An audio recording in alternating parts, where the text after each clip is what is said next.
up and welcome back to Rumor Has It Official. Let's get straight into talking about 90 Day Fiance. This is season 8, episode 13. And the title of this episode is Forgive But Never Forget. Before we get started into this recap, go ahead and give this video a big thumbs up for me. And let's go ahead and get started. I know it's been a while. I probably done missed a couple of episodes, y'all, but I'm back. And I hope that you guys are happy to see me because I'm happy to be back. So let's get started with Mike and Natalie. Mike says that he and Natalie are in a better place, and he feels as though she is trying to move forward from the past. In this scene, they plan a birthday party for Uncle Bo, and then the next day they go fishing.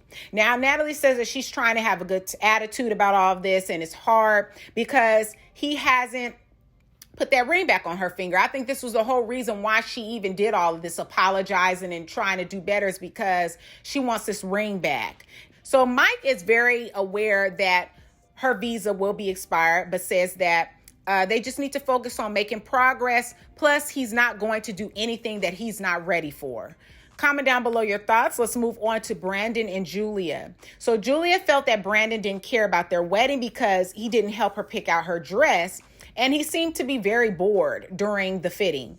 In this scene, Brandon's parents goes with them to look at a church, and Julia is hurt by Brandon's negligence and attention to important details and dates. Brandon does seem to be just going with the flow. And I feel like if she had her family there, she probably wouldn't care so much about his opinion. But being that she's kind of like the only person that he has, I don't think she wants to open up to his parents like that. So she's clinging on to Brandon, and she just wants his involvement. Now, we all know that weddings are for women. It's a special day that we've dreamed of since little girls. We all know that. And really, the men don't do anything but show up. But she just may be the type of woman who wants her man to be involved and to show that it's important to him as well. You know, and I mean, I think that any man that is excited to get married to his significant other, whether you're like you care about the flowers that'll be arranged and all that stuff, I think that you should show some excitement. And he's just like blah, like he's just plain just like he looks. Comment down below your thoughts, and let's move on to Jovi and Yara. So Yara says that she's starting to feel better about staying in New Orleans because Jovi has been being good to her. Jovi's mom in this scene takes her to buy a wedding dress. And Gwen says that she feels that it's weird that she's not even invited to the wedding in Vegas, but is hoping during this fitting that she can get Yara to change her mind. Yara tries on the first dress and ends up inviting Jovi's mom to the wedding because Jovi's mom is looking really sad. Like, she's just looking sad. Like, I'm not going to be able to be there. And Yara says, if you would like to come and it's important to you, then you can come.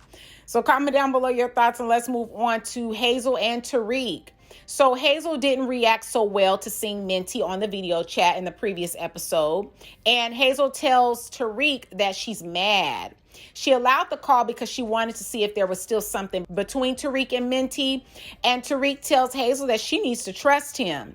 Now, in order for somebody to trust you, you have to prove yourself trustworthy, and you haven't been. So it's like she's not feeling like this for no reason.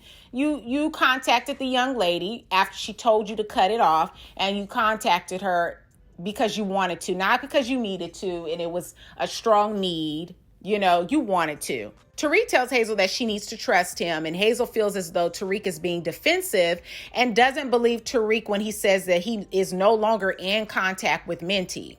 Comment down below your thoughts. Let's move on to Amira and Andrew. So Amira spoke to an immigration lawyer to see what her options are. She FaceTimes Andrew to tell him that she spoke to a lawyer and also shared her fears. Now, Andrew wants her to go to Serbia, and Amira says that she would prefer him to tell her to stay home, but she still decides to go through with this Serbia trip. Andrew tells her that she's so brave. Comment down below your thoughts, and let's move on to Rebecca and Zied. So Rebecca says that things have been tense because Zied says that they need to get married before Ramadan at the courthouse. Rebecca says that she won't do it because she wants to have somewhat of a big wedding, I believe. So she doesn't want to get married in a court.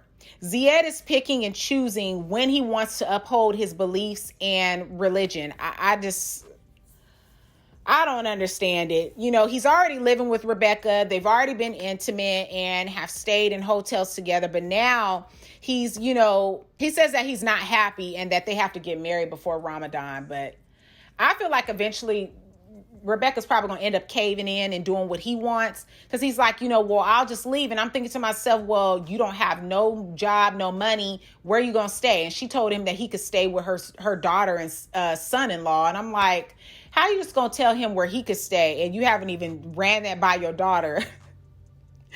It's some crazy stuff. Let's move on to Stephanie and Harris. And I'm going to keep this really short and say this. Stephanie is mentally unstable.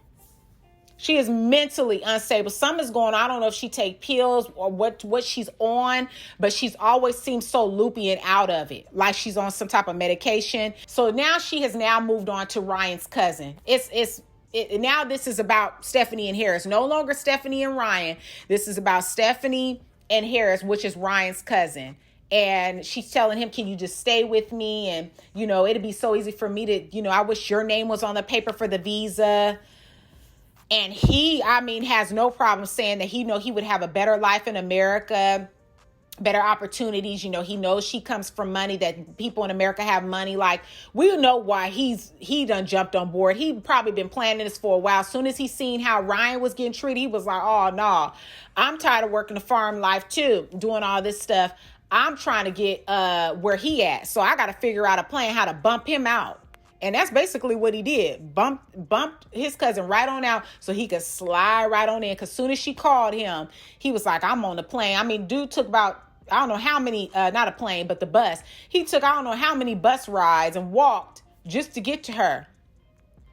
He trying to get them watches from Amazon, them $200 watches she was buying, and that money and stuff, that allowance and payments. That's what he trying to do. Let's move right along to Mike and Natalie. So since businesses are shutting down due to the pandemic, Natalie is going to look at a wedding dress, right? Now, her visa expires in a few weeks, and probably like 2 weeks, and Mike has not given her the ring back. So you tell me, why is she going wedding dress shopping? Now, during this scene, she video calls her mom to help her pick out dresses. To me, all of this is really insane because Mike isn't even ready to marry her. Now, what she should be doing is packing her bags to go back home, because it's basically a wrap. Comment down below your thoughts. Let's move on to Amira and Andrew. So despite Amira's father telling her that he'll never speak to her again if she leaves again to be with Andrew, she's going anyway. Amira leaves for Serbia and makes it there safely. She is spending 14 days there alone. And Andrew is happy, but she's not really happy right now. Once she gets checks into that hotel, she's not happy. And he's all, oh, baby, you made it. I'm so happy, baby, and all this stuff. But she says that she's given up on so much, you know, her studies, her family. And it's like, but really, he didn't pull your arm or twist your arm. It was still your decision at the end of the day. So you chose to do this. Comment down below your thoughts. Let's move on to Jovi and Yara. So Yara slipped and fell, which landed her at the emergency room. But Jovi tells Yara to call him if she needs anything, because he really wants to go to his bachelor party. And I'm thinking to myself, like, when should she call you, Jovi? When should she call you? Before or after your lap dance? Moving on. Let's move on to Tariq and Hazel. So Tarik says that there's been little communication between him and Hazel, and tells her that they need to get past it because they both have family coming in for the wedding. Later that day, he tells his friend while trying on tuxedos or a suit that everything has been stressful and that him and Hazel have been arguing a lot. His friend advises Tarik to delete Minty's number out of his phone, and Tarik seemed very hesitant.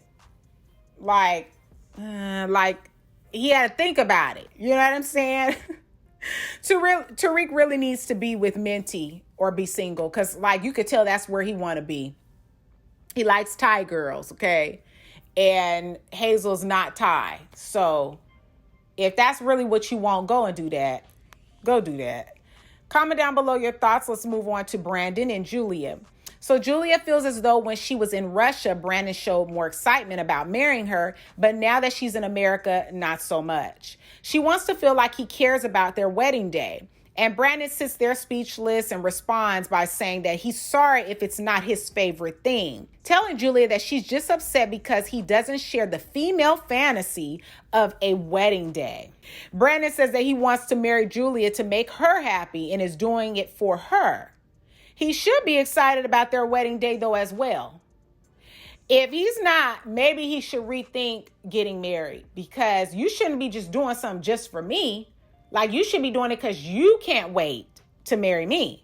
You can't wait for me to be your wife. You can't wait to have a life partner, a companion, somebody that could be your best friend, that you could wake up to and start a family with, do new things with, explore, travel the world, create great memories, long-lasting memories. Like, you should be excited too. So if you putting all this on me and saying that I should just be excited, or you sorry you don't share the female fantasy, I've been like, got you, deuces.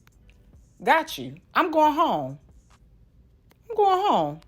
So comment down below your thoughts on that. And let's move right along to Mike and Natalie. So Mike says that there's been good times and bad times between him and Natalie, adding that there's a lot of pressure weighing on his shoulders and he has a lot to think about. Now, Mike in this scene says that he and Natalie need to come to a decision about everything, but then he finally decides to give Natalie the ring back. And before she accepts, she wants to know if he forgives her for giving the ring back when they were in Kyiv. Mike says no and gets very irritated. This relationship is a hot mess, okay? I believe that Mike checked out in Ukraine. That was when he checked out, and he ain't never checked back in. Regardless to her coming down and him welcoming her, them sharing a few intimate moments, he's never checked back in. He should have never allowed her to come. He should have canceled her visa when he got back home and never allowed her to come. I stand behind my thoughts on him only allowing her to come so that he could pay for another season to help pay off his debt. Because why is it that we don't really hear about that anymore? So he probably took that show on again. It's like, I might as well get paid. I can deal with her, and then by the end of this, let her go on back home. But I think Mike never checked back in. Comment down below your thoughts, and let's move on to Jovi and Yara. So Jovi isn't honoring his relationship or the promise he made to Yara to come home early. One of Jovi's friends is smart, okay? He's the one that has the child and the girlfriend that was running her mouth to Yara, telling her all about Jovi's stuff, okay? But he was smart. He checked out. He had a couple of drinks with him elsewhere, and he was like, I'm going home. Okay, I'll catch y'all on the morning flight, because they still got to catch an early flight to go to Vegas. So he's smart. He left home. He knew when to go home. But Jovi decides to go to the strip club with the other friend that's trash, just like him. But if I was Yara, I wouldn't want him to be friends with this guy, because he encourages Jovi to do wrong. Even going as far as to pay the stripper to take Jovi upstairs for a private session. Jovi doesn't decline, but goes right upstairs with her. Talking about, oh, you forced me to do it. You made me do it. Jovi is disgusting. He's not ready to be a family man. Definitely not ready to settle down. I wish that she would have just paid attention to that, because the signs were there in front of her. And she came on down here. She should have made sure she was on some birth control. Now she's pregnant by the loser. This is a hot mess. So I'm really curious to know your thoughts on 90 Day Fiance. This was season 8, episode 13. Again, the title of this episode was Forgive But Never Forget. Comment down below your thoughts. Give this video a big thumbs up for me. Share with a friend who also loves watching 90 Day Fiance. Don't forget to subscribe and hit the bell so you'll be notified. If you have subscribed and hit the bell, do those steps again, because a lot of the notifications they're just not going out. I know I'm not that consistent with y'all, but when I do upload, I do get a lot of people saying they're not getting their notifications. So I guess the only thing that I can think is to go back in and reset your notifications. So where the bell is, click that again, reset the settings, and then let's see if that helps. I'm really sorry. There's really nothing I could do. At one point, YouTube used to really just boost my content out. Now they don't do anything. And maybe it's because I don't post enough. I don't know. But when I do post, being that I have a few of you following and subscribed, I shouldn't be having these problems. But it is what it is. It's nothing I can do. I just need to make sure I'm a little more consistent in getting some content out for you all. But I hope when I do upload that you guys watch the content, that you enjoy it. Comment down, leaving your feedback. I always appreciate that. Positive feedback. I don't like negative feedback because it's like, who wants to hear negativity? Just leave your feedback, comment on the show. Let me know what you thought about this episode. And as always, I look forward to talking to you guys in the next video. I'll see you in the next one. Peace.